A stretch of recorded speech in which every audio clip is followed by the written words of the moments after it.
buenas noches y sean bienvenidos al podcast número 1. Aquí está la respuesta. Un podcast donde encuentran respuestas claras y contundentes de temas bíblicos, sociales y más.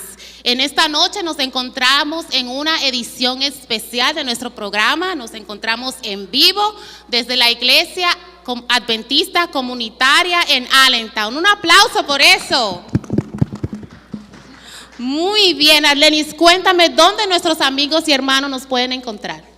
Muy bien, les recordamos a todos los que nos ven y los que están aquí presentes que estamos en las redes sociales de Facebook, Instagram y YouTube como @aquí está la respuesta oficial, y que también tenemos TikTok como @aquí está la respuesta. También tenemos nuestro link, pueden entrar a Facebook, YouTube y Instagram al de la iglesia, @Iglesia Adventista de Allentown. También nos pueden seguir aquí. Así mismo es, y como ustedes han dicho, esto es una edición especial del podcast. Estamos aquí en vivo con el segmento El Experto Responde. Vamos a tener diferentes personas aquí en el panel dando respuestas. Pero como siempre, lo que hacemos es para la gloria de Dios. Queremos ahora, brevemente, para dar inicio formal a esta edición especial de nuestro podcast, que puedan los que están aquí en vivo con nosotros inclinar el rostro, y vamos a tener un breve momento para presentar esta programación especial a nuestro Dios. Oramos. Querido Dios que estás en los cielos, santo y glorificado sea tu nombre. Damos gracias por la oportunidad de esta programación especial y pedimos que lo que aquí se haga, Señor, sea para su gloria y su honra, y que podamos salir con respuestas a nuestras preguntas, Señor. Muchas gracias. Dirige todo en el nombre de Jesús. Amén. Amén. Bien, aparte de que estamos aquí en vivo, le dijimos a los hermanos que podían poner sus preguntas en un buzón que tenemos por ahí, pero también el podcast fue a la calle. Claro que sí, nuestros panelistas fueron a la calle, hicieron preguntas, porque las personas también tenían preguntas en las calles. Y ahora vamos a ver un video donde vamos a ver cuáles fueron esas preguntas que hoy van a tener respuesta en esta edición especial. Veamos.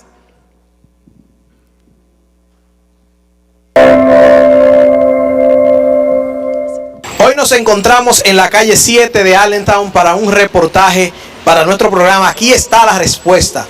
En el día de hoy vamos a conseguir algunas personas y vamos a preguntarles si tienen algunas preguntas bíblicas o religiosas.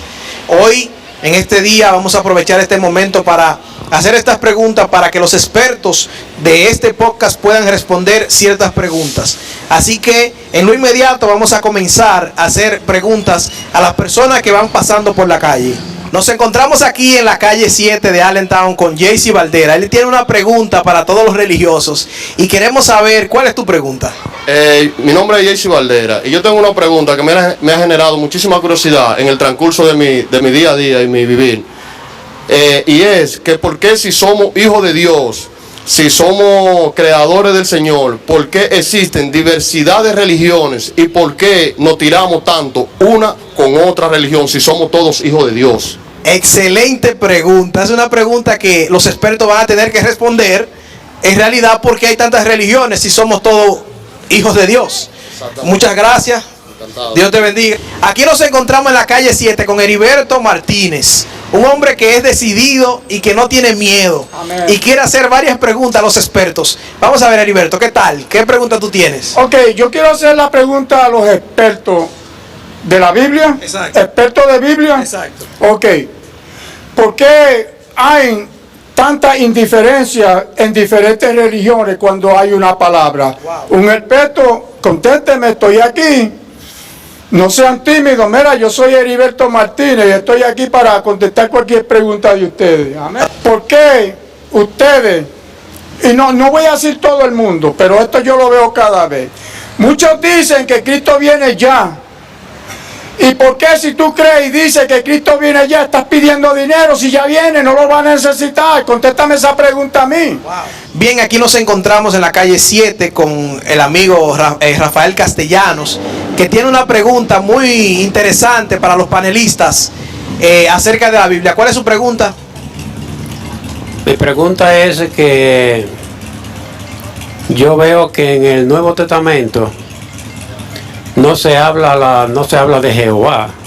Okay. Pero veo una serie de acontecimientos anteriormente en el Viejo Testamento que a veces me lleva a entender una cosa diferente de quién es el verdadero Dios. Ok, usted entiende entonces que Jehová es diferente a Dios. Al verdadero Dios, al Padre de Jesucristo.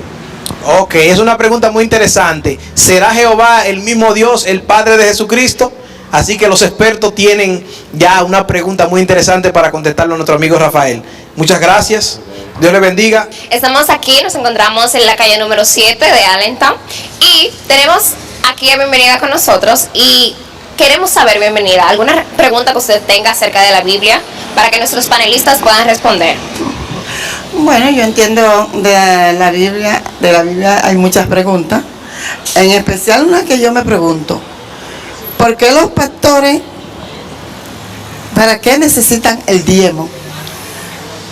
Si siempre que yo veo un pastor, siempre tiene buen carro, tiene buen esto, y los otros peligreses siempre están en la miseria. Ok, aquí está la pregunta de Bienvenida. Esperamos los panelistas para que puedan respondernos. Muchísimas gracias. Hola, aquí nos encontramos con nuestra amiga Naomi. Ella tiene una pregunta bíblica para hacernos. Naomi, ¿cuál sería tu pregunta? Mi pregunta es si Dios lo sabía todo, ¿por qué Él permitió que Eva se comiera la manzana? Si Él sabía que ya eso iba a pasar. Muy interesante esa pregunta. Muchas gracias, Naomi. Esperamos que los respondan nuestros expertos. En este momento nos encontramos con un joven cristiano de la Iglesia Adventista Comunitaria de Allentown. Nos encontramos con Isaac. Isaac tiene una pregunta muy interesante para los expertos. Adelante, Isaac. Mi pregunta es la siguiente. Cuando uno le habla a las personas de Cristo, todos dicen que aman a Cristo y que tienen a Cristo en primer lugar. Pero al uno predicarle, se aferran a que su religión, cuando uno le habla las cosas directamente de la Biblia, ellos se aferran a que su religión no tienen que hacer eso. Entonces, si todos aman a Cristo, ¿por qué algunos no aceptan lo que realmente dice la Biblia y otros dicen que no necesariamente hay que congregarse a una iglesia para, expresar ese amor que tienen por Cristo? Ok, una pregunta muy interesante para los panelistas. Así que vamos a ver cuál es su respuesta. Muchas gracias, Isaac.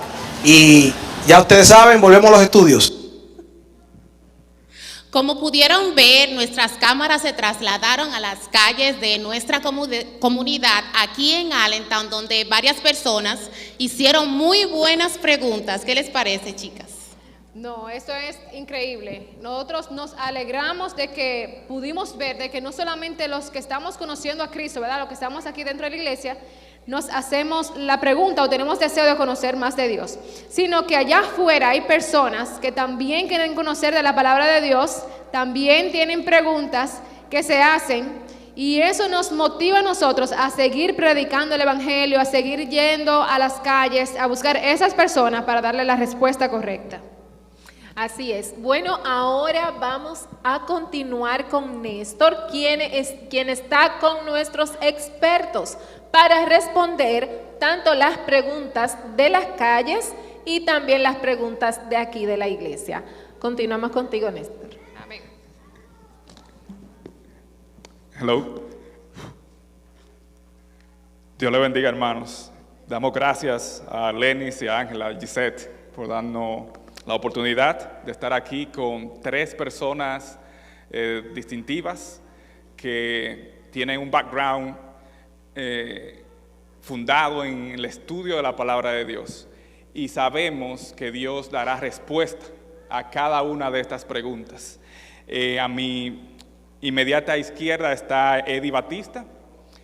Le siguiente a él está nuestro hermano pastor,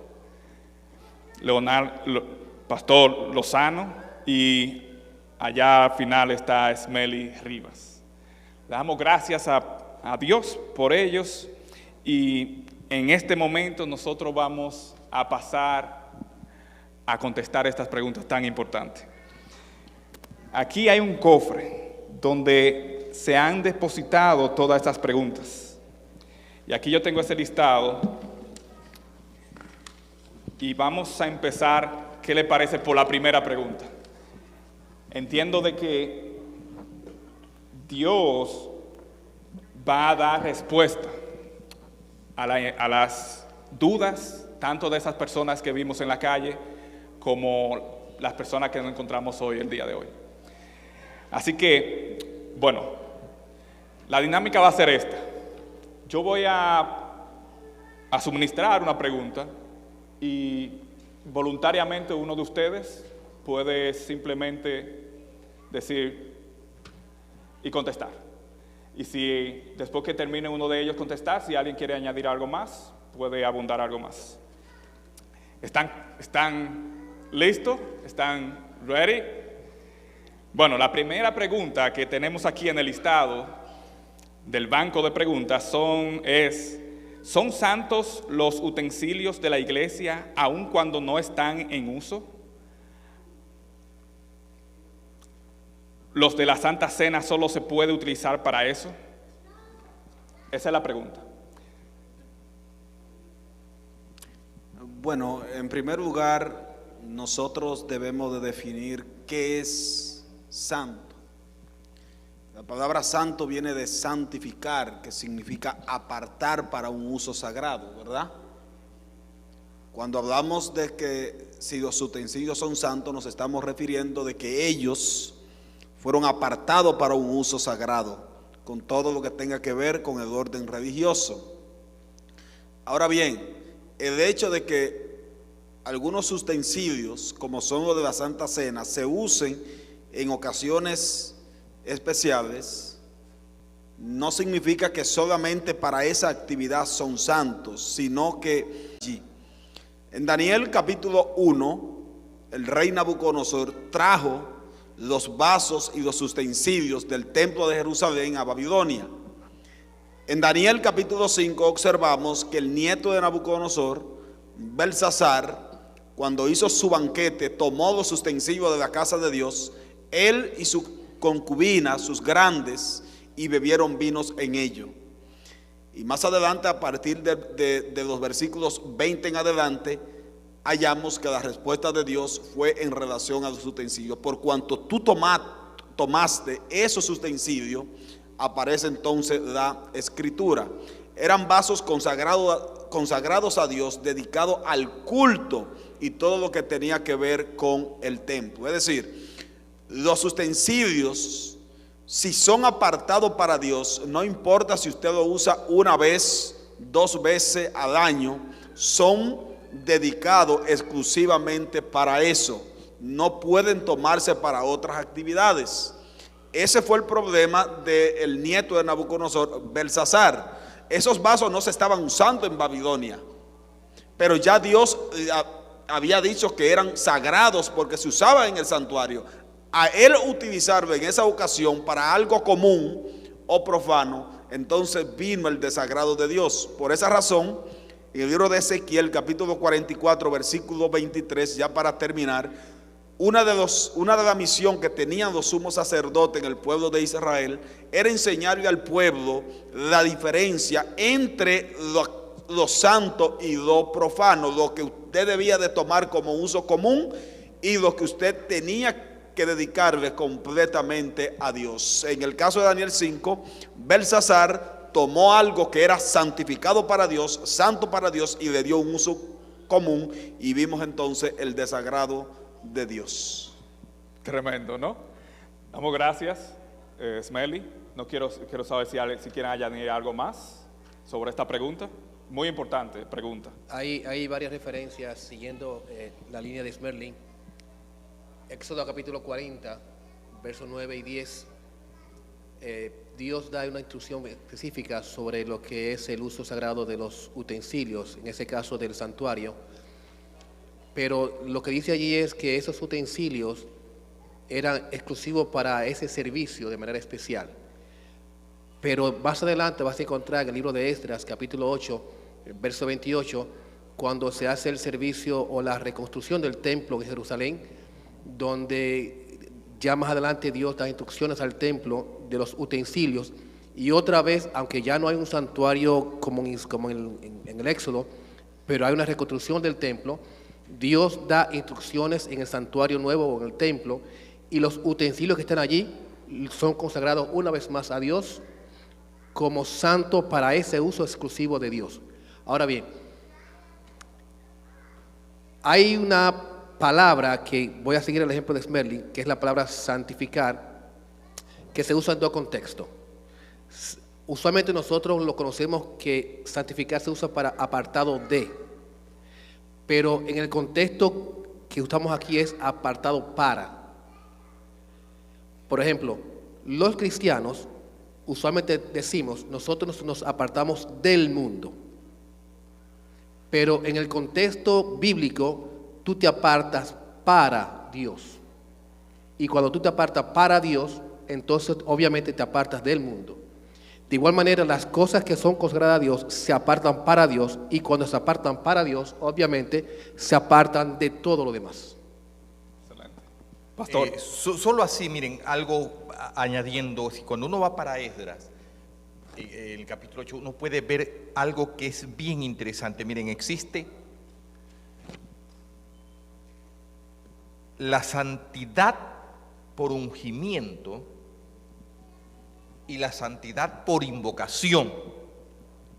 Cuando nosotros traemos el pan de la Santa Cena, por ejemplo, aunque no es un utensilio, cuando usted invoca la presencia de Dios sobre ese pan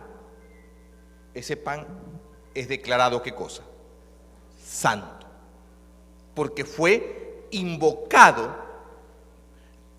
Y cuando nosotros vamos al tema de los utensilios, es interesante, miren, por eso digo, hay la santidad por unción y la santidad por invocación. El pan es santo por invocación. Algunos me han visto aquí, que de paso aquí hacen un pan de Santa Cena increíble, que mientras no se ha orado, uno lo puede, ¿qué cosa? Comer, ¿cómo? En libertad. Luego que fue invocado, es santo por invocación. Pero cuando uno va al tema de los utensilios, es interesante ver que Esdras habla de que se hizo una ceremonia donde se derramó ¿qué cosa? Aceite. O sea, se consagró algo por unción, porque dice que fueron ungidos ¿con qué? Con aceite.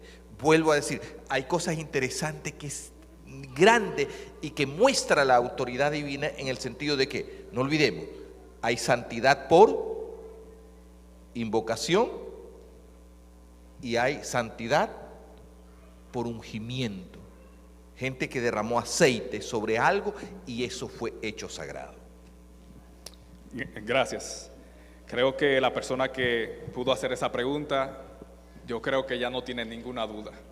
Realmente ellos lo han dicho todo y hay referencias bíblicas. Asimismo, vamos a continuar con la segunda pregunta. Y la segunda pregunta dice de esta manera: ¿qué dice la Biblia acerca del uso de joyas? Vuelvo a repetir la pregunta. ¿Qué dice la Biblia sobre el uso de joyas? Miren, cuando uno va para Isaías, de manera especial del 5 en adelante, miren, ustedes van a encontrar que el tema de las joyas, siempre cuando usted va al Génesis, de manera especial cuando Jacob huye de su querido suegro, ustedes van a ver que las joyas están muy, pero íntimamente ligadas al politeísmo.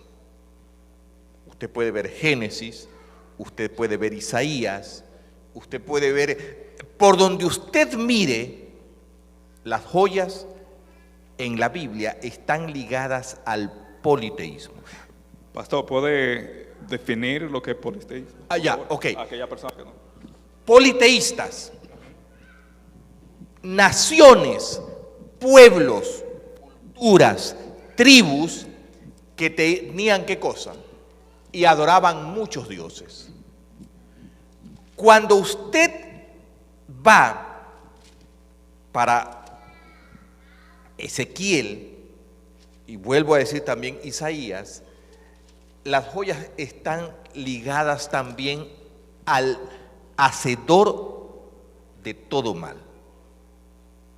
Dice, ¿te cubrías con qué? Con toda clase de qué? De joyas preciosas, y habla del ónice. Entonces, se ha comprobado que el uso de joyas puede transformar y hace que mi vida tenga un nivel de vanidad. ¿Qué cosa? Miren, todo lo que tiene que ver con ese tipo de cosas, que tiene que ver con que mi autoestima, mi confianza en mí y en Dios tiene algunas situaciones. Por eso es que como pueblo, de paso les queremos decir algo, dentro de la iglesia adventista, las joyas están catalogadas dentro del tema de las normas, no dentro del tema de los principios. ¿Qué equivale esto? Que si bien es cierto la iglesia tiene una norma y nosotros la hemos explicado, hemos educado al pueblo, tenemos que aceptar que hay un pueblo, aún dentro de nuestra iglesia, que se le hace ¿qué cosa? Difícil sobrellevar esta parte. Pero vuelvo a decir, el tema de las joyas en sí muestra hasta qué punto mi apego hacia algo que no es Dios todavía tiene control en mi vida. Yo creo, en cuanto al tema de la joya, que es uno de los tópicos que la iglesia va a echar la vida entera discutiendo y no vamos a llegar a un consenso, porque como dijo el pastor, hay muchos que no tienen el anillo, no tienen ningún tipo de joya, pero realmente tratan de, por así decirlo, de comerse vivo al que sí lo tiene. Yo considero que ambos están mal. Si hay un hermano que tiene ese tipo de indumentaria, en vez de usted criticarlo o hacer comentarios negativos, yo creo que es el momento de la iglesia de ponerse en oración, y al final el Señor le va a dar la respuesta a esa persona. Tengo un testimonio. Hubo una persona que tenía joyas, tenía muchos anillos, etcétera, y siempre los hermanos de la iglesia, algunos hermanos más ortodoxos, le decían al pastor: mira, pero llámale la atención, trata de decirle algo, porque tú sabes que eso no es correcto. Y tanto le decían al pastor que una vez, en cierto momento, el pastor le dijo: pero mire, ya váyase y dígase de usted. Si usted tiene algún problema con eso, vaya y dígase de usted. Bueno, pues no sucedió, no lo dijo el pastor, la iglesia se pusieron en oración por esos hermanos, y en cierto momento la hermana reflexionó y dijo: ciertamente ya de aquí en adelante no utilizo más joya, porque creo que eso no es correcto. Hermano, la oración, cuando hay problemas así dentro de la iglesia, el mejor método es la oración. En su debido momento Dios va a dar respuesta. Y recuerdo que cuando yo me iba a bautizar, bueno, y esto tiene que ver también con un asunto de madurez. Cuando yo me iba a bautizar, estaba a punto ya de bajar a las aguas.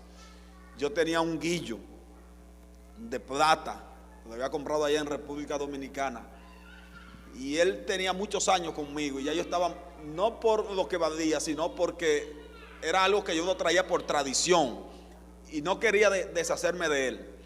Cuando estaba a punto de ser bautizado, ya faltando como unos 5 minutos, ya el pastor estaba casi llamando mi nombre, se me acercó un hermano y me dijo: ¿tú crees que eso te va a salvar a ti, ese guillo? Digo yo: no. ¿Qué podemos hacer? Digo yo: no, espérese. Papá, cogí, quité mi guillo, y más adelante entonces hice algo con él. En verdad, hermanos, lo que Cristo anda buscando, en vez de joyas y todas estas cosas, es un carácter similar al de Él. Eso sí salva. Hay varias referencias en la Biblia sobre joyas, y a veces pienso también que la mayoría de las personas que defienden el uso de joyas tienden a confundir estos términos. En la Biblia, cuando se habla de joyas, hay varias referencias, me explico. La Biblia habla de joyas como monedas, por ejemplo, o como pagos, como monedas. Por ejemplo, vas a encontrar Génesis 24, cuando el siervo de Abraham fue y le hizo el pago, de Isaac, perdón, hizo el pago a Rebeca, le pagó con moneda cuando ella le dio a sus camellos agua. De igual manera, en Éxodo capítulo 12, cuando los israelitas iban de salida, que ellos despojaron a los egipcios de las prendas y las joyas como símbolo de pago por los años de servicio. Eso es monedas, eso despojaron las joyas. De igual manera también vas a encontrar que las joyas en la Biblia es una simbología de autoridad. Por ejemplo, vas a encontrar a Daniel, a José, en ambos casos, cuando fueron coronados como autoridades en diferentes cargos, se le dio anillos de autoridad a ambos. De paso, a José se le puso un brazalete en sus manos. Eso es símbolo de autoridad, no símbolo de vanidad. Era autoridad, era cultura de ese momento. En otro momento vas a encontrar que la joya se usaba también como ofrendas en diferentes ocasiones. Por ejemplo, vas a encontrar, eso es el capítulo 30, se usaban como ofrendas. De igual manera, tiempo después, vinieron unas personas y dieron una ofrenda a Jesús cuando nació. Se dieron joyas, oro, incienso a Jesús como ofrenda. A veces la gente usa esto para decir, mira, a Jesús le dieron joyas. Bueno, esas joyas no eran joyas que usamos hoy en día, eran ofrendas a Jesús en ese momento. Pero hay un texto que me llama la atención y es el texto de Isaías capítulo 3 a 1 Reyes capítulo 19. Lo estoy diciendo un poquito rápido por asunto de tiempo. Ambos textos hacen una referencia del uso de las joyas como vanidad. Como vanidad. En ambos casos, Dios hace una condena a ese tipo de uso de joyas. En ambos casos. Repito los textos. Isaías capítulo 3. Isaías capítulo 3 y 1 Reyes capítulo 19. De paso, en 1 Reyes capítulo 19 estamos hablando de Jezabel. En ambos casos se hace un uso de joyas de manera de vanidad. A eso en particular, cuando tú vas al Nuevo Testamento, tanto Pedro como Pablo, tanto en 1 Timoteo capítulo 2, verso número 9, como en 1 de Pedro, es donde se hace el uso diciéndole a las mujeres que no se atavíen con vestidos costosos ni con joyas, haciendo alusión a ese tipo de vanidad. Porque ya Dios en el Antiguo Testamento condenaba el uso de las joyas de forma vanidosa. De paso, en el libro de Éxodo, si tú lees detenidamente, vas a mirar que los sacerdotes o el sacerdote en su pectoral tenía piedras o joyas, piedras preciosas. Tenía oro y otras piedras preciosas. Hay muchas personas que dicen o defienden el uso de la joya diciendo, los sacerdotes usaban joyas en sus pectorales o en sus vestidos. Esos pectorales tenían piedras preciosas, simbología, porque después vas a encontrar en el Nuevo Testamento, Apocalipsis capítulo 19, que Jesucristo usa las mismas vestiduras, se le llama diademas, usando vestiduras de piedras preciosas. Ahora, esas vestiduras simbolizan tres cosas: autoridad, dominio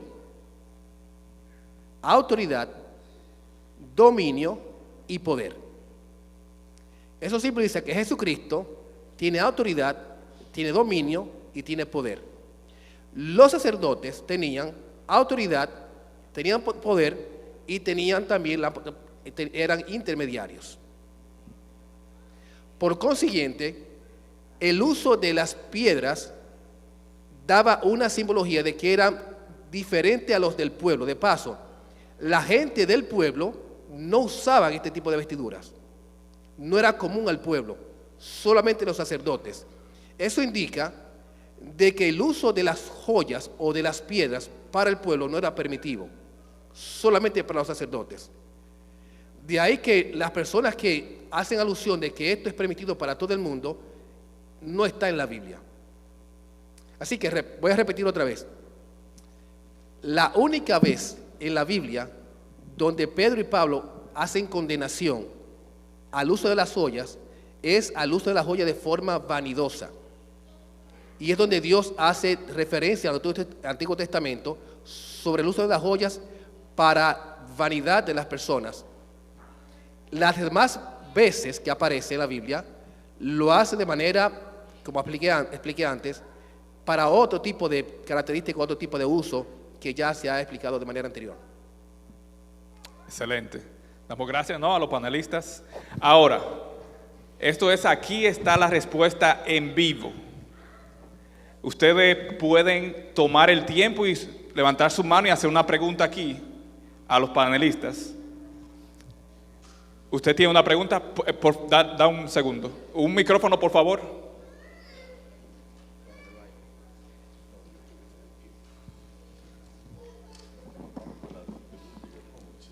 No se preocupe. Buenas noches. Buenas noches. Dios los bendiga a todos. La pregunta es respecto al anillo de casamiento. ¿Se podría utilizar estando en la iglesia o no se podría utilizar? Gracias por tu pregunta. ¿Tu nombre? Bernardo. Gracias. Miren, yo solo quisiera esta parte, porque hay algo que dijeron aquí que tiene que ver con madurez. Y no solo madurez, tiene que ver también con responsabilidad. Y voy a explicar esta parte. Argentina, Brasil, usted por ley, si es casado, usted tiene que llevar ¿qué cosa? El anillo. No, si usted es casado en esos dos países, usted tiene que llevar eso. ¿Eso es qué cosa? Una ley federal. ¿Qué pasaba cuando yo tenía, por ejemplo, pastores que llegaban a Ecuador? Y vuelvo a decir, tiene que ver con madurez y también tiene que ver con ¿qué? Con responsabilidad. A mí me encantaba ver a los pastores que llegaban de la división de Brasil. Al llegar al Ecuador, al aeropuerto, salían al arribo, nosotros, y a mí me encanta ver cómo ellos cogían el anillo y qué cosa, se lo quitaban. Porque en Ecuador, ¿qué cosa? No hay esa ley. Eso yo siempre lo valoré como un acto de ¿qué? Primero de madurez, pero también de ¿qué? Yo soy responsable con una iglesia, porque yo les voy a decir, si bien es cierto, la iglesia no condena eso. No, porque la iglesia no lo tiene como un principio, la iglesia lo tiene como una norma. Entonces, aún yo voy a decir algo, el uso de joyas, anillos y todo eso tiene que ver con una etapa de crecimiento en la vida cristiana. Entonces yo les diría así, si usted no lo tiene como una ley, ¿qué cosa? No lo usa. Y no será piedra de tropiezo para quién. Yo les voy a decir, gente querida, puede que aquí en la audiencia, pero la fidelidad no tiene que ver nada con el anillo. El que es fiel al esposo o a la esposa va a ser fiel con o sin. Por eso el desafío es, voy a permitir que el crecimiento vaya en aumento a través del Espíritu Santo. Y gente, me encantó lo que dijo mi hermano aquí. Miren, nosotros oremos por aquel que todavía está en la lucha, no lo condenemos, no lo critiquemos. Hermano, yo he visto la de testimonios, de paso aquí en esta iglesia han pasado muchos de ese tipo, que aquí hemos tenido una lucha, ¿no? Y luego, después de 3, 4 meses, ¿cómo lo hemos visto? Vamos a hacer de la oración fuente de crecimiento. Mira, el asunto de los anillos matrimoniales es un asunto prácticamente cultural. Y claro, como dijo el pastor, leyes federales que te lo exigen. Si un anillo, si hay un país que te exige eso,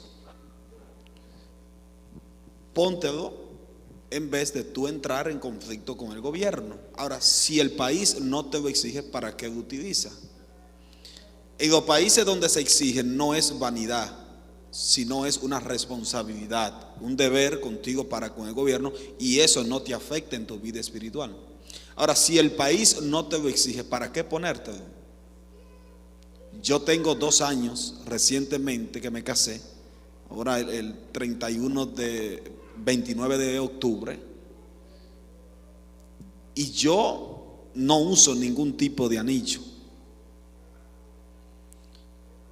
En República Dominicana, en ciertos sectores, creo que aquí Eddie me lo puede confirmar, hay iglesias que si usted va con un anillo lo miran raro, porque eso allá no se ve casi mente. Pero lo que el pastor acaba de informar, si usted está en un país de eso donde las leyes se lo exigen, póngaselo. Ahora, si no se lo exige, no se lo ponga. Excelente. ¿Podemos pasar a la otra pregunta, no? Excelente. La otra pregunta que tenemos aquí es: ¿qué tan malo es escuchar música no cristiana? ¿Qué tan malo es escuchar música no cristiana? Smiley, por favor. Mire, antes de entrar en la iglesia adventista, yo era enfermo con el reggaetón. No sé lo que son aquí dominicanos si conocen a un tal Lápiz Consciente. Toda la música ya, ¿verdad? Del rapero Lápiz Consciente, yo me la sabía toda. Leo es inconsciente. Todas.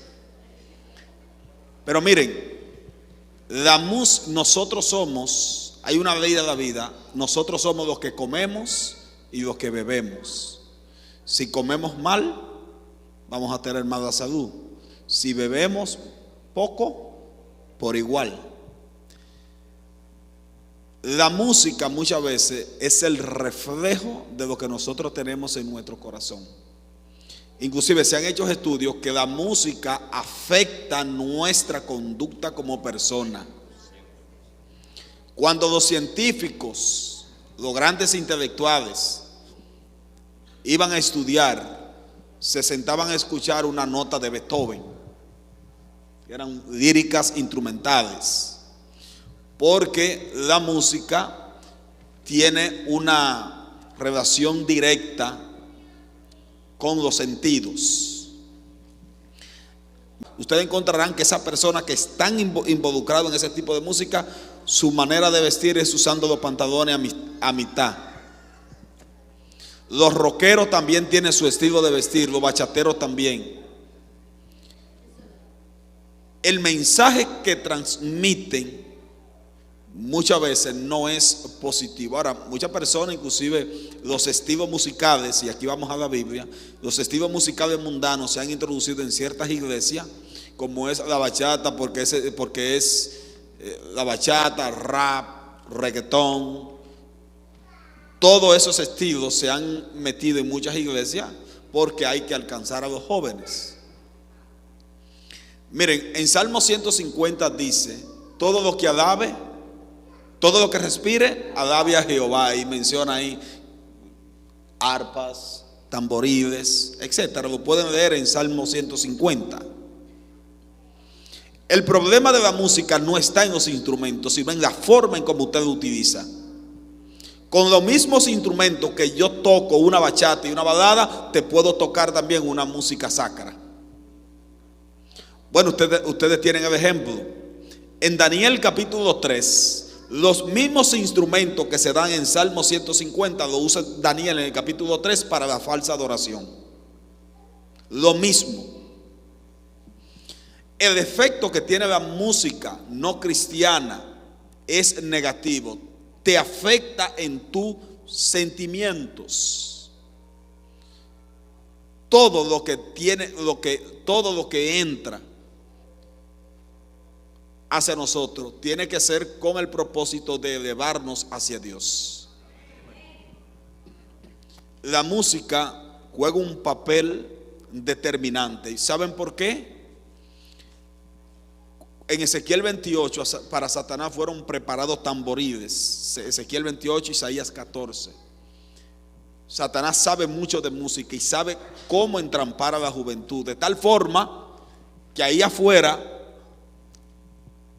la juventud piensa lo mismo que le cantan en el reggaetón. Por ejemplo, cuando le dicen en un dembow, en un rap, coge una pistola y mátate, muchos de ellos dicen, yo voy a hacer como dice la música, voy a salir acicaleado por ahí y que se me meta lo exploto, porque tiene efecto. El que escucha merengue siempre vive amargado, porque son letras que en vez de alimentarte la parte espiritual, te alimentan la parte carnal. De modo, mis amados, que cuidemos las avenidas del alma. Lo que entra es lo mismo que va a salir. De la abundancia del corazón habla la boca. Y Pablo claramente dice: huyan de las pasiones juveniles. Ese tipo de música no puede ser escuchada por los jóvenes.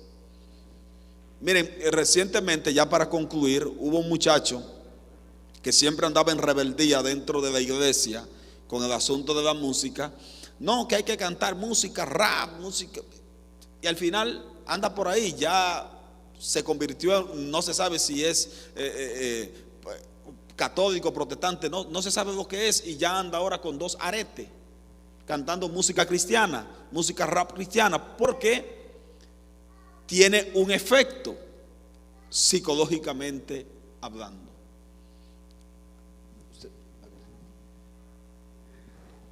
Hay muchas cosas que podemos decir sobre esto. Me he dedicado mucho tiempo a estudiar sobre la música, los efectos de la música en el ser humano, en todo el sentido de la palabra. Y les puedo decir, voy a citar solamente 2, y creo que estos 2 versos responderían las preguntas por sí solas. El primero, muchos de ustedes lo conocen bastante bien, Romanos capítulo 12, verso número 2, dice de la siguiente forma: no se conformen, dice una versión un poquito más moderna, no se amolden, no se conformen a este siglo o no se conformen a este mundo, sino transfórmense por medio de la renovación de nuestra mente. En otro texto dice de nuestro entendimiento, para que comprueben cuál es la buena voluntad de Dios, agradable y perfecta. Voy a repetir el texto. No se conformen a este siglo o a este mundo, sino transfórmense por medio de la renovación de nuestro entendimiento, para que comprueben cuál es la buena voluntad de Dios, agradable y perfecta. Yo pregunto, cuando nuestros sentidos son estropeados, son contaminados con asuntos que no provienen de Dios, ¿de qué manera nosotros vamos a ser moldeados? Vamos a ser, como dice el texto, transformados, si nuestros sentidos están siendo contaminados con influencias satánicas. El texto dice de manera explícita que no podemos conformarnos a este siglo. Y todos aquí entendemos claramente que cuando escuchamos música secular es conformarse a este ciclo. Segundo, el texto me dice que la forma de yo renovar mi mente es cuando yo puedo amoldearme de acuerdo a la palabra de Dios. El segundo texto es Filipenses capítulo 4, verso número 8. Voy a decirlo así de manera como me salga. Dice, en todo lo bueno, todo lo amable, todo lo honesto, todo lo puro, si hay virtud alguna, y al final dice, en esto pensad. Así que la respuesta es simple. Yo sé que a veces la música secular puede ser que atraiga, es atrayente, porque no podemos cegarnos los ojos, es atrayente. Pero comencemos a pensar que cuando nosotros somos atraídos hacia este tipo de música, nuestra mente no va a ser transformada. El texto me dice que yo no puedo ser moldeado a este mundo, sino que tengo que ser transformado. Siempre que tú puedas ser atraído hacia la música secular, piensa en Romanos 12:2. Siempre piensa en esto, que tu mente, tu corazón, tiene que ser transformado y jamás puedes ser amoldeado a este mundo, porque ya tú no eres de este mundo, tú perteneces al reino de los cielos. Vamos, que el tiempo parece que está haciéndose. Vamos entonces a la siguiente pregunta. La siguiente pregunta dice así: ¿qué beneficio hay al asistir a cada actividad espiritual de la iglesia? ¿Qué beneficio hay en venir a la iglesia, a todos los cultos y a todas las actividades que se hacen a través de la iglesia? ¿Qué beneficio?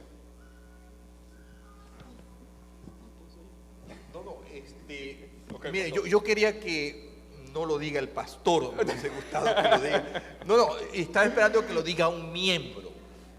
Porque miren, solo así, cuando uno va para Lucas 4:16, usted ve, ¿no? Y Jesús, como acostumbraba todos los días, sábado, ¿dónde estaba? En la sinagoga. Yo lo que quiero decir es que tomando y viendo, miren, cuando uno va para la iglesia del desierto, que esto es el Éxodo, usted va a ver que siempre Dios quiso encontrarse con su pueblo, ¿no?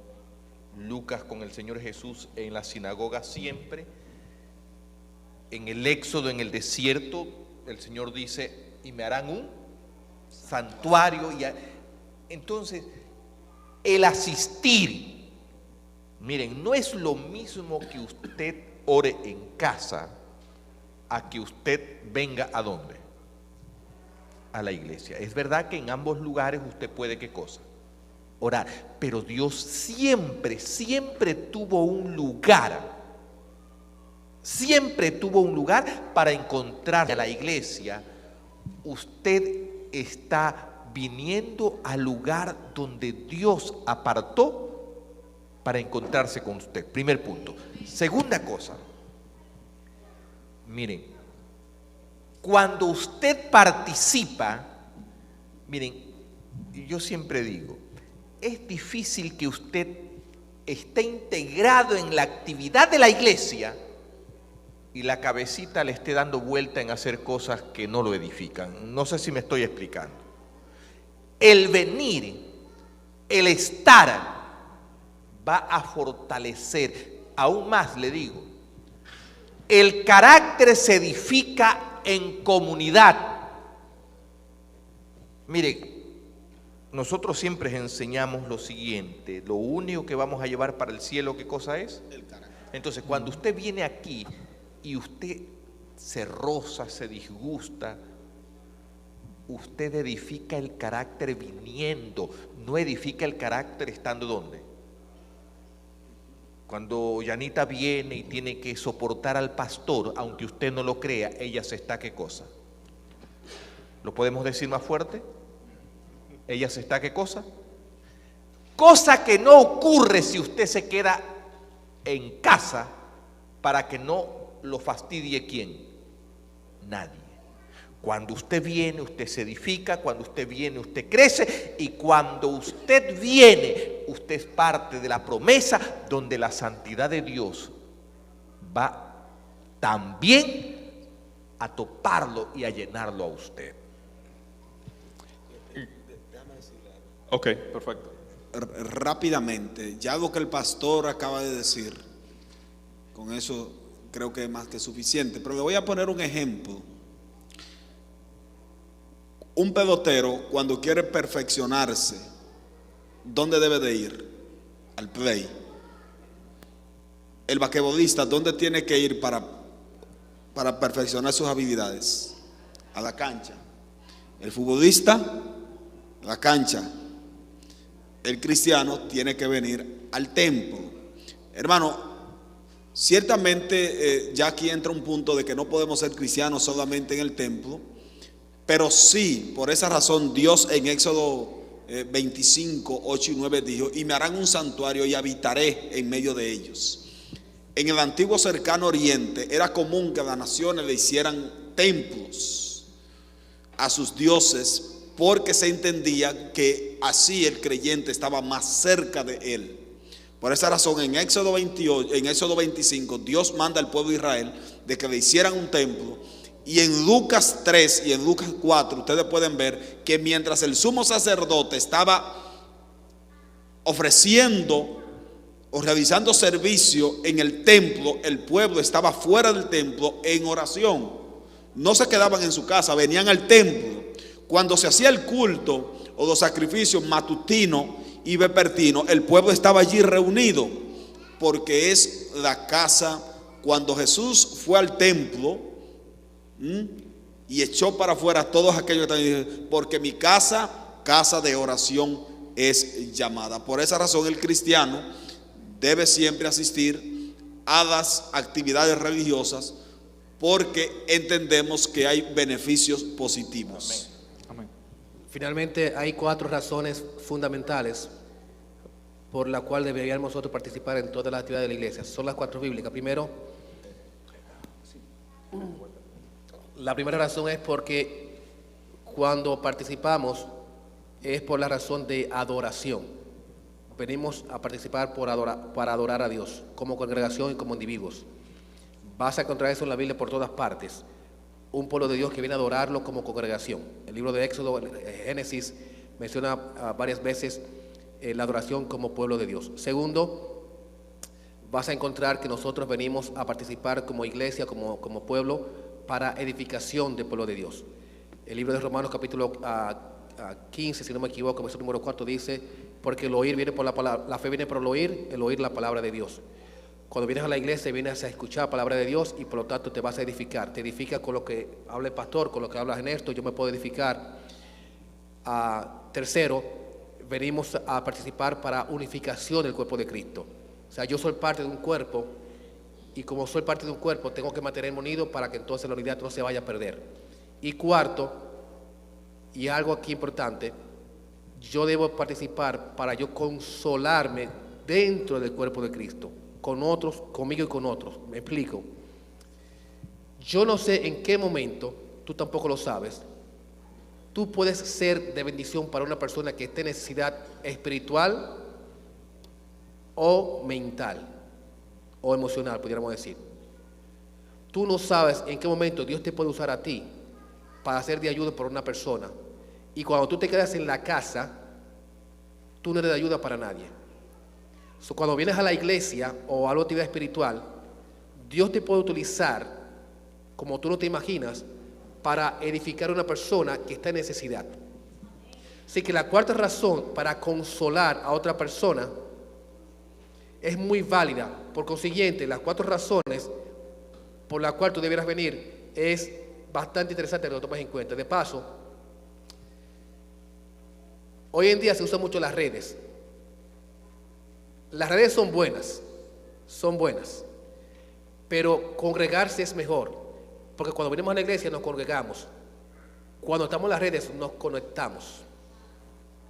Así que cuando tú estás en la casa, me quedo en la casa a ver el culto, no estás congregado, simplemente te conectaste.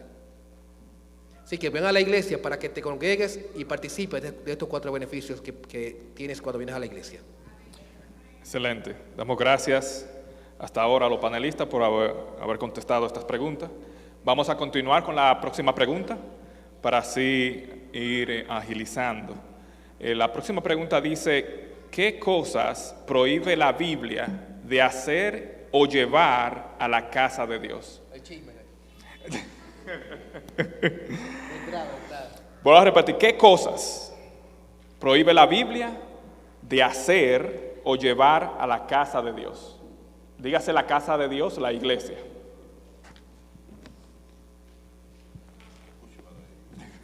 Como dije antes, de entrada del chisme. Ok, y tal vez la pregunta se refiere a algo más tangible, tal vez. No, así es que capto la pregunta. Bueno, solo así, miren, yo creo que una de las cosas, mire, usted a la iglesia, usted puede venir si usted es alguien nuevo, necesitado de la gracia, usted venga con lo que tiene y como está. No sé si me estoy explicando. Sí. Hay una diferencia entre aquel que viene necesitado de la gracia y es nuevo y necesita, y otra diferencia entre la persona que ya es, ¿qué cosa? Miembro de iglesia, y voy a explicar esta parte. Una persona que ya es, ¿qué cosa? Miembro regular, tiene 10 años militando, 15 años militando en la iglesia. Yo creo que esa persona sabe qué cosas debe traer a la iglesia y sabe qué cosas no debe traer.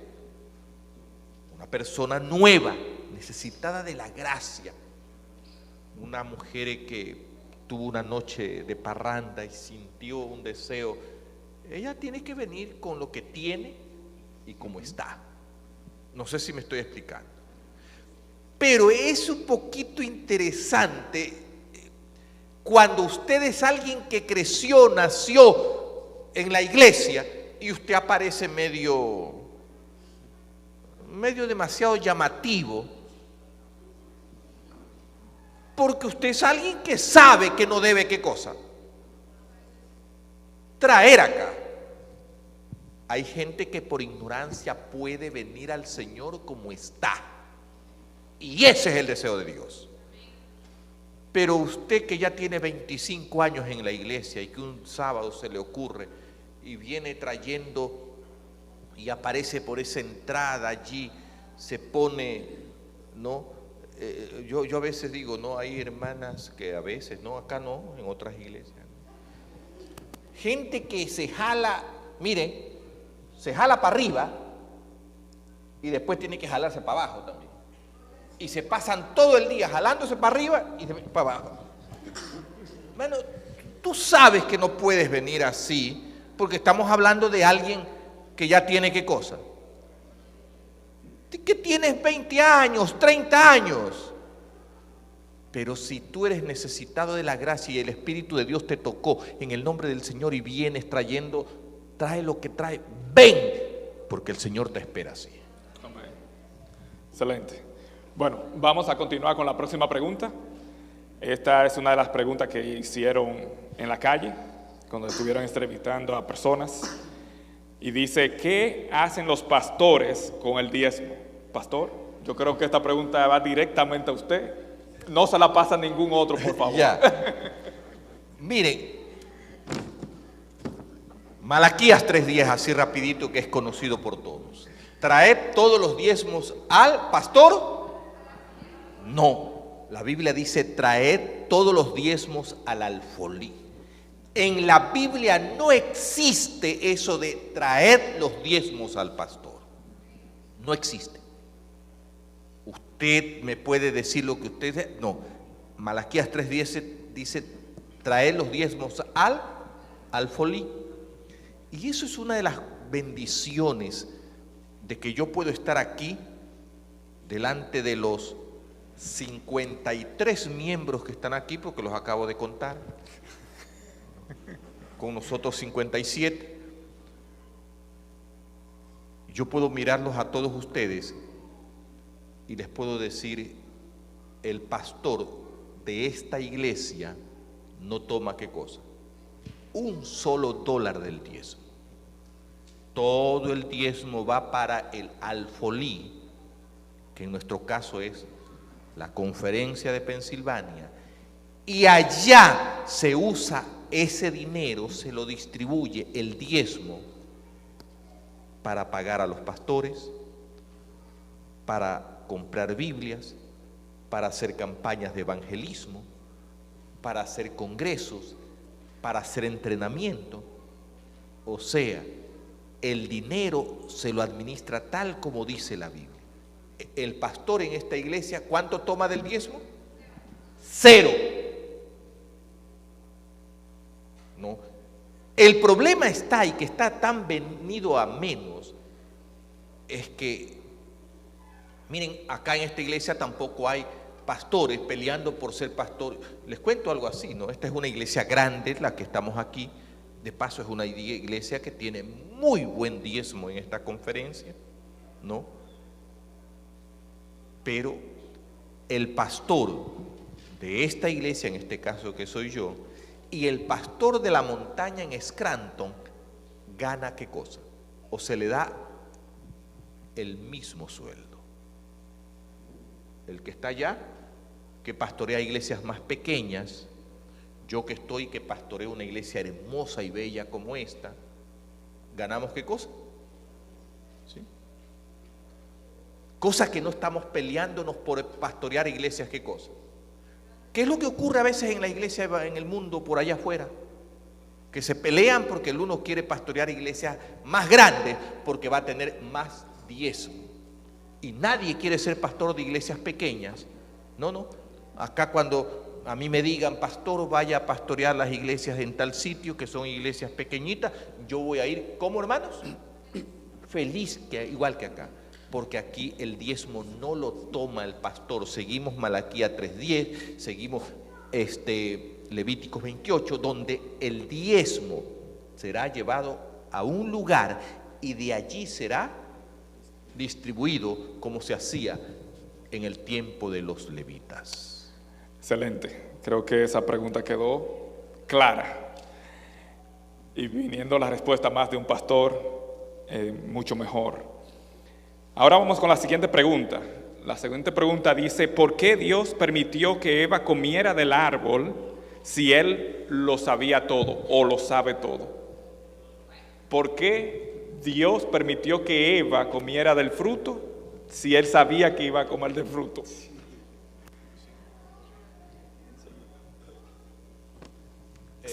Yo voy a hacer solo la introducción y luego voy a dejar a estos dos genios que contesten. No, miren, una cosa así. ¿Dios sabía que el hombre iba a pecar? Sí. Pero yo les quiero decir algo, miren. ¿Dios sabía que cuando yo nazca yo iba a cometer pecado? Sí. Pero eso es una de las cosas de lo maravilloso de Dios. Es que Dios respeta el libre. Sí. Dios creó a Adán y Eva y tuvo su plan B. No es que a Dios el pecado de Adán y Eva lo sorprendió, no. Dios tenía ¿qué cosa? Un plan trazado. Y como dice Apocalipsis, que estuvo constituido antes de la fundación del mundo. Dios es un Dios que corre riesgos. Y los riesgos que Él corre, los corre por amor. Amén. ¿Alguien quiere añadir algo más?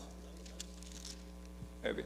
Hay preguntas que son, es como preguntarse por qué Dios creó a Lucifer si sabía que iba a pecar. Ya el pastor acaba de dar una respuesta bastante simple, no hay mucho que abundar sobre la respuesta. Dios no creó robots, Dios creó seres libres. Y la forma de Dios demostrar su amor es darnos libertad. a pesar de que Dios sabía, porque Él lo sabe todo, de la decisión de las criaturas, Él no intervino en la elección de su decisión. Dios, de paso, a pesar de esto, Dios puso un plan de salvación de antemano para la salvación de sus criaturas. De esa forma Dios demostró su amor. Así que Dios permitió simplemente porque Dios demuestra su amor a través de la libertad. Hoy en día, la forma como Dios demuestra que te ama es simplemente permitiendo que tú le obedezcas o le sigas por elección, no por obligación. Cuando tú vas a Dios, lo haces por convicción. Lo que hace el diablo o Satanás es que hace que tú le sigas por obligación. Dios no hace eso. Dios lo que hace es que te enseñe el camino para que tú le sigas por convicción. Y cuando tú sigues a Dios por convicción, entonces tú te vas a seguirlo porque le ama. De paso, 30 segundos. Vas a notar que en el libro de Apocalipsis, capítulo 14, va a aparecer unos sellados de parte de Dios en sus frentes. Son los 144,000, eso hablando rápido, en sus frentes, unos sellados. Pero va a aparecer en el capítulo 13 otros sellados en sus frentes y en sus manos. Eso indica que los que son sellados en sus frentes, los sellados de Dios, son sellados porque se convencieron de que siguieron a Dios por convicción. Sin embargo, los demás, los que siguen a la bestia o al diablo, lo hacen por dos razones: sellado en su frente por convicción y sellado en sus manos por conveniencia. Dios no sella a nadie por conveniencia. Nadie sigue a Dios por conveniencia. Dios sella a sus hijos por convicción. Eso indica que sí, Dios permitió, pero Dios permite que el pecado entró, pero de la misma manera lo hizo porque dio libertad. Hoy en día, todavía hoy en día, los científicos no entienden y debaten la libertad de elección o libre albedrío. Hoy en día, porque ellos dicen que no es posible un Dios que creó al ser humano y le dio la potestad de elegir. Ellos dicen eso. Por consiguiente, como Dios le dio potestad de elegir, Dios es responsable hasta cierta medida de la elección del mal, según algunos científicos. Pero en el punto de vista bíblico, Dios te ama tanto que Él no te obliga a seguirle. Porque si te obligara a seguirle, eso no es amor. Así que la respuesta simple es: ¿por qué lo permitió? Porque te ama. Esa es la respuesta simple. Excelente. Bueno, vamos a proseguir con la próxima pregunta, la cual lee: ¿por qué, si Dios inspiró la Biblia, existen diferentes Biblias? ¿Por qué, si Dios inspiró una Biblia, vamos a decirlo de esta manera, por qué existen tantas diferentes versiones de la Biblia? Sí, Smiley, por favor. Bueno, yo creo que si usted lee el original, si usted lee los idiomas originales en los cuales fueron escritos la Biblia, usted va a tener una sola Biblia. Si usted lee otros idiomas, va a tener traducciones de la Biblia. Muchas veces lo que nosotros tenemos en la mano son traducciones. No son diferentes Biblias, son diferentes traducciones. Como resultado de las traducciones hay palabras que se van perdiendo, por así decirlo. Pero ya en pleno siglo XXI, si usted quiere comprobar si el texto que usted está estudiando o la Biblia que usted tiene se apega más a los idiomas originales, ya hay diferentes diccionarios. Por ejemplo, hay uno que en Logos, y usted puede consultarlos palabra por palabra y ver lo que en verdad la palabra o el texto le está diciendo en el idioma original. Claro, hay Biblias que por el tipo de traducción han sido un poquito adulteradas. Hay otras que no vamos a esconderlo aquí, tienen errores de copista, de traducciones. Pero no hay diferentes Biblias. Hay una sola Biblia. Lo que hay son diversas traducciones. Y que muchas de ellas, las que tenemos hoy en mano, han perdido en gran escala el significado de palabra, no el significado del mensaje. Porque no importa la traducción de la Biblia, los puntos esenciales que llevan al hombre a la salvación están claros en las Sagradas Escrituras. ¿Cuál es ese punto? Que Cristo murió, resucitó, intercede y va a venir. Eso no está en juego. Excelente. Nos queda muy poco tiempo y queremos dar respuesta a todas las preguntas que están aquí. Estamos en la pregunta 8 y son 13 preguntas. De hecho, ahora quisiera que ustedes fueran lo más breve y contundente a contestar la pregunta, y le vamos a dar tal vez la oportunidad a uno de ustedes por pregunta. Así que vamos con la siguiente pregunta, la pregunta 9. ¿Por qué hay tanta indiferencia con las personas en las iglesias? ¿Por qué hay indiferencia en medio de la iglesia? Se supone que son hermanos, ¿no? En esa línea que va la pregunta. ¿Por qué hay tanta indiferencia?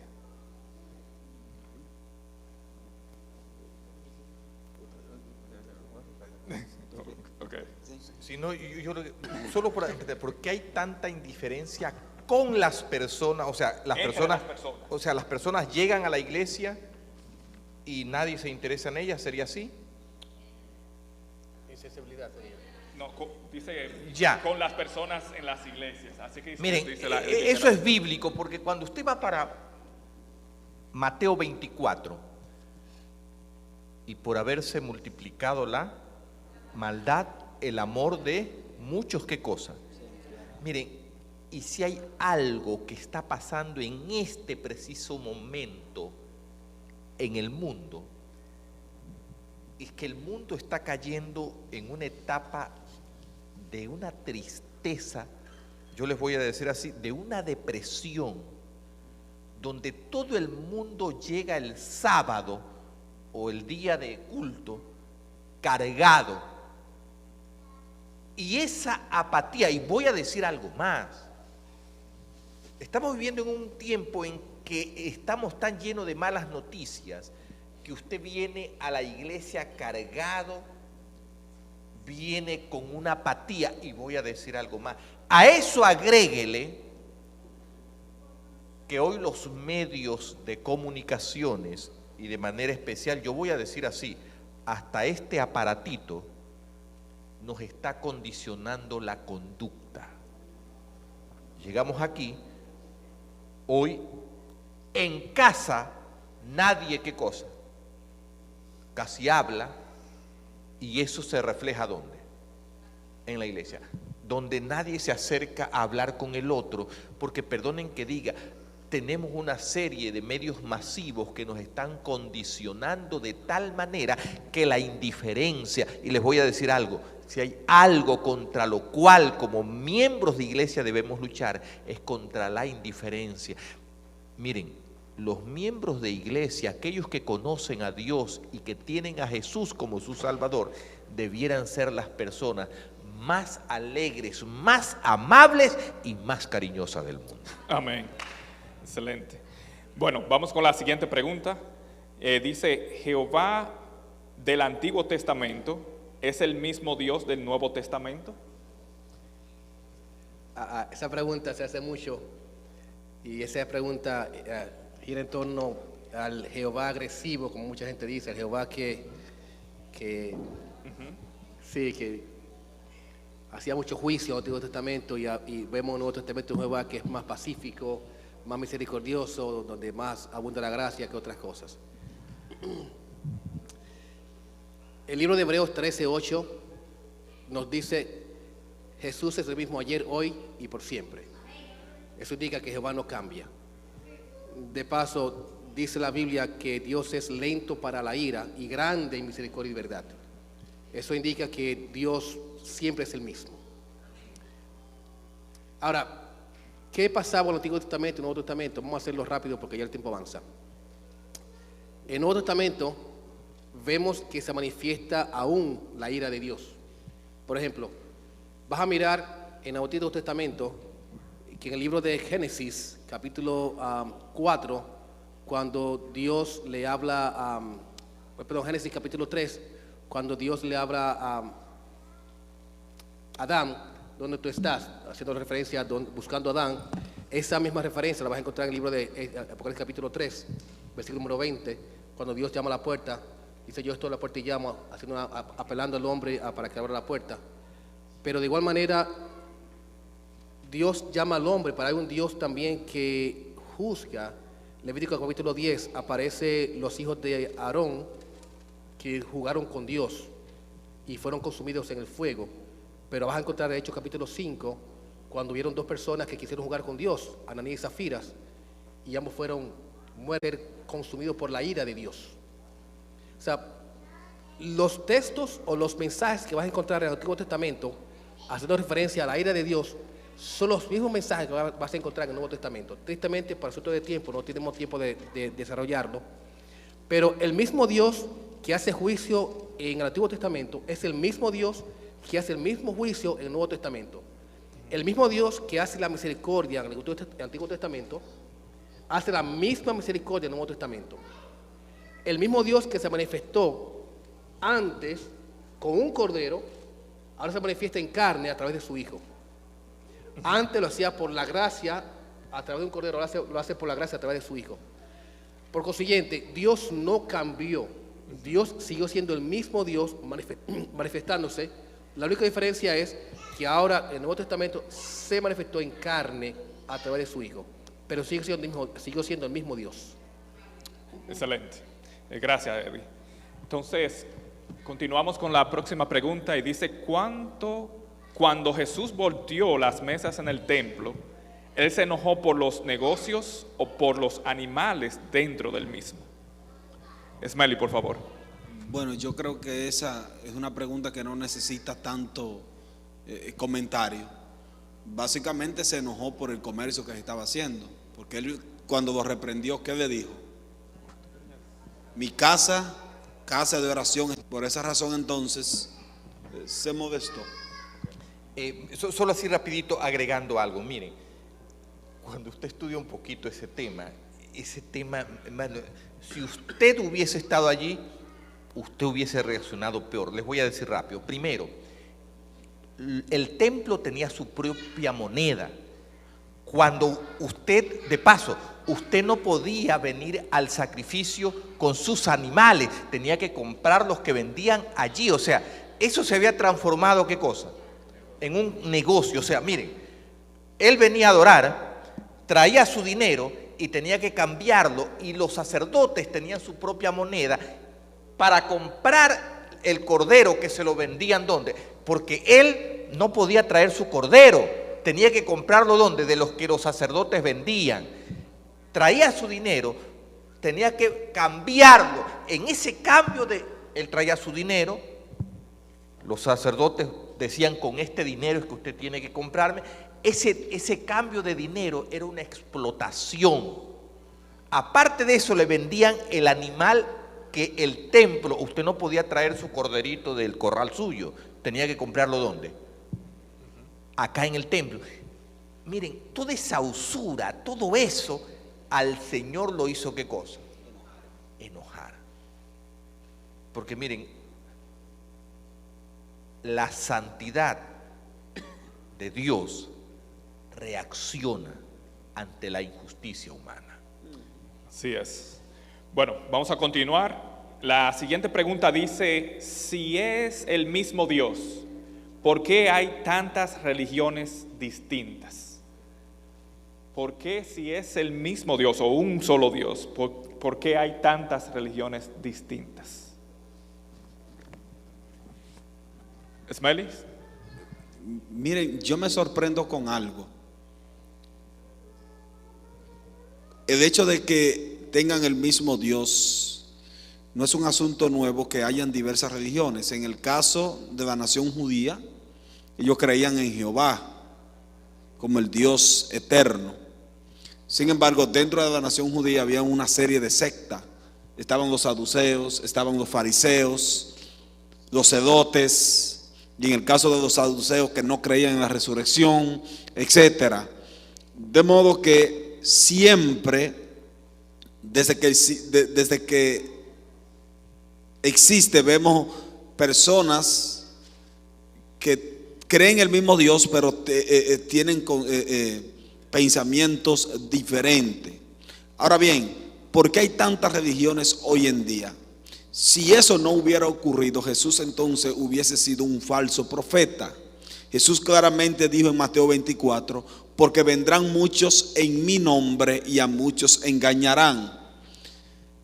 Muchas religiones hoy en día toman el nombre de Cristo y dan por cumplido la profecía de Mateo, el capítulo 24. Esa es una pregunta que se necesita mucho tiempo para responderse, pero lo más importante aquí, lo que yo siempre le digo a la gente es, si usted va a entrar a una organización religiosa, evalúe bien a través de lo que dice la Biblia, porque hay muchas religiones, pero nada más hay una sola Biblia. Entonces, usted como persona que decide bautizarse debe de hacer dos cosas. Pídale a Dios en oración que lo dirija a la iglesia que él quiere y estudie su Biblia, y Dios le va a dar la dirección correcta. Le hablo por testimonio propio. Yo comencé siendo católico, después me moví por los testigos de Jehová, después me fui a la iglesia pentecostal, y por último entonces vi que ninguna me encontraba en ella, y me decidí por la iglesia adventista del séptimo día. Así que yo le digo a la gente, miren, ustedes tienen una Biblia, evalúen bien si su iglesia lo que le está diciendo es la verdad. Pertenecer a cualquier organización religiosa tiene que ser por asunto de convicción más que por un sentimiento. Así es. Bueno, la última pregunta dice así: ¿por qué si Cristo viene, las iglesias siguen recaudando dinero? Esa pregunta se cae de la mata. Eddie, dime, ¿por qué? ¿Por qué se sigue? Sentido común. PPR sigue mandando sus bills, sigue los bills siguen llegando, hay que seguir pagando las cuentas. Así que sentido común. Esa respuesta viene por sí sola. Solo así una palabra. Sí. Hoy más que nunca hay que seguir predicando. Exacto. Y para predicar, gente querida, se necesita ¿qué cosa? Recaudar dinero. Hoy se predica a través de radio, de TV, de pastores, de misioneros, de obreros bíblicos, de campañas. Y para todo eso se requiere ¿qué cosa? Desafortunadamente, mientras estemos acá abajo, cuando estemos allá arriba, todo lo harán los ángeles. Pero acá abajo tenemos que hacerlo todos nosotros, porque a nosotros nos fue confiado esa tarea. Así es. La literatura que se distribuye, las cámaras que se compran, eso no se pagó fue con un saco de arroz, ni con una canasta, no, dinero. Así es. Bueno, le damos gracias primero a ustedes que se mantuvieron aquí, a aquellos que estuvieron mirando y a aquellos que van a mirarlo en diferido, que le damos muchísimas gracias por el tiempo de ustedes. Damos especialmente gracias a Esmelis, a Eddie y al pastor Lozano. Ahora Leo va a tener unas palabras y así concluimos esta sección. Bueno, el tiempo ha sido corto, pero si usted quiere que llevemos el podcast a su iglesia, a su comunidad, al parque, pues allí lo llevamos. Si quiere que contestemos preguntas, también llevamos invitados, lo hacemos, nosotros contestamos también. Aquí mandaron unas preguntas al inicio del podcast que no se la pude dar, pero me parece que los voy a invitar a ustedes para el estudio, para la cabina, para que la contesten más luego allá, porque es una pregunta un poquito larga, porque es de profecía. Y dice, Daniel 12:12, dice, bienaventurado el que esperare y llegare hasta 1335 días. ¿Podría por favor explicar? Segundo, el cordero era muerto sobre el altar del sacrificio. La pregunta es, ¿debía Jesús morir en la cruz o sobre el altar? Esas son dos preguntas que seguramente se las vamos a contestar. Vamos a invitar a nuestro hermano Eddie, a Smelling, al pastor un día, y vamos a hablar un poquito acerca de eso, pero allá en el estudio, allá arriba. Entonces, a los muchachos ya tienen la conclusión del podcast de esta noche. Así que gracias a todos, disculpen el tiempo y que Dios les bendiga. Bendiciones.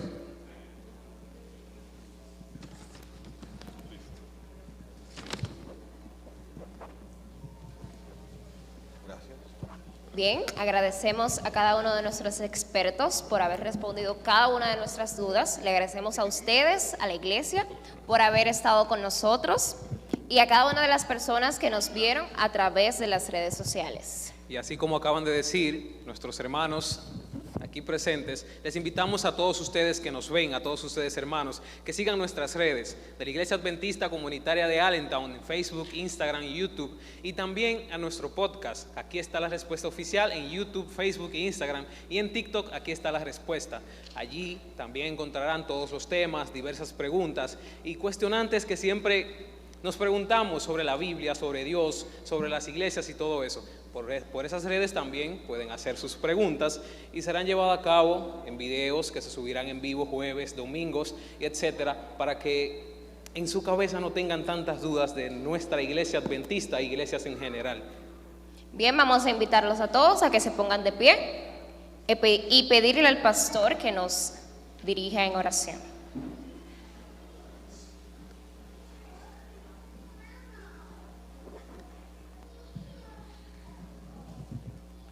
Oramos. Nuestro Dios y Padre, gracias